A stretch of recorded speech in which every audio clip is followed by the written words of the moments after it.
And they should choose nominees who will help dismantle mass incarceration. The 2020 Democratic campaign is already shaping up to be a battle of big ideas. From the Green New Deal to Medicare for All to a wealth tax, the candidates in the country are discussing bold responses to some of the greatest challenges of our times. But when it comes to reforming our criminal legal system, the conversation hasn't been as visionary. In fact, it's been almost exclusively backward-looking. Senators Kamala Harris and Amy Klobuchar are fending off criticism for actions they took as prosecutors. Should former Vice President Joe Biden enter the race, he can count on having to explain his role in championing regressive crime legislation in the 1980s and 90s. This scrutiny is entirely appropriate. Walk into any criminal courthouse, and you will find it packed with judges and prosecutors lecturing defendants on the importance of accepting responsibility for their choices. Come election time, the officials who built that system must accept responsibility for theirs. But we should do more than look back. In a country that locks up more of its citizens than any other, we should demand that candidates for president have a plan for how they will confront mass incarceration and repair the harms it has caused. While most of the action in our criminal system takes place at the state and local level, almost 90% of prisoners are incarcerated in state, county, or local prisons or jails. The federal government still has an important role to play.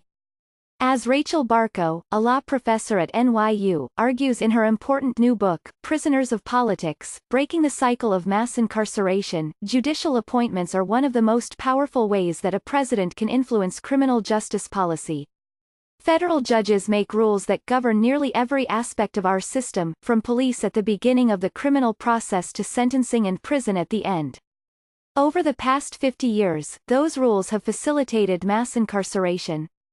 Judges have held that the Fourth Amendment doesn't prohibit police from racially profiling drivers during traffic stops, that the Sixth Amendment permits trials with underfunded defense lawyers who present little evidence or argument, and that the Eighth Amendment is no bar to outrageous sentences like life without parole for drug possession. How did our legal landscape become this anti-defendant? In part because so many federal judges are former prosecutors. Ms. Barko reports that 43% of federal judges have been prosecutors, while 10% have been public defenders. A judge's career background doesn't always predict her rulings. Justice Sonia Sotomayor, a former prosecutor, often stands up for the accused. But she is the exception. Federal judicial opinions typically read as if their authors have given little thought to how an excessively punitive criminal justice system can ruin lives, decimate families and lay waste to entire communities.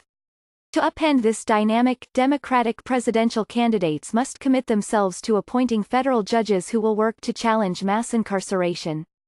This will mean going beyond anything President Barack Obama attempted. When Mr. Obama wrote a 55-page law review article on what a president could do to push criminal justice reform, he made no mention of judicial appointments. Worse, his appointments displayed almost the same pro-prosecution bias as his predecessors. About 40% of his judicial nominees had worked as prosecutors, while some 15% had been public defenders. Democratic candidates should promise to eliminate this bias by reshaping the federal bench so that it has as many former public defenders as it does former prosecutors. The Supreme Court is a good place to start. Remember when Donald Trump courted the conservative right by announcing the names of possible nominees several months before the 2016 election? Any Democratic candidate who wants to win the votes of a Democratic electorate increasingly focused on criminal justice reform should make a similar announcement, and populate the list with lawyers who have seen the criminal system from the standpoint of the accused. There is no shortage of quality names. High on my list would be Brian Stevenson, a career death penalty opponent, consummate Supreme Court litigator and founder of the Equal Justice Initiative in Alabama. Or Michelle Alexander, former law clerk for Justice Harry Blackmun, civil rights lawyer and author of the canonical The New Jim Crow. Ms. Alexander is also an opinion columnist for the New York Times. Or Sherilyn Ifill, a voting rights expert and head of the NAACP Legal Defense Fund, the civil rights firm founded by Thurgood Marshall in 1940. These aren't the names that typically appear on Democratic short lists.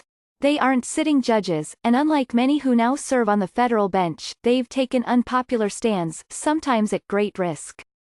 As a result, my list might sound unconventional, even outlandish, to those accustomed to the traditional approach to judicial selection. But it shouldn't. With impeccable credentials, unassailable legal acumen and a fierce determination to take down mass incarceration, these are the future nominees whose names should start rolling off the tongues of Democratic candidates who want to be taken seriously as criminal justice reformers.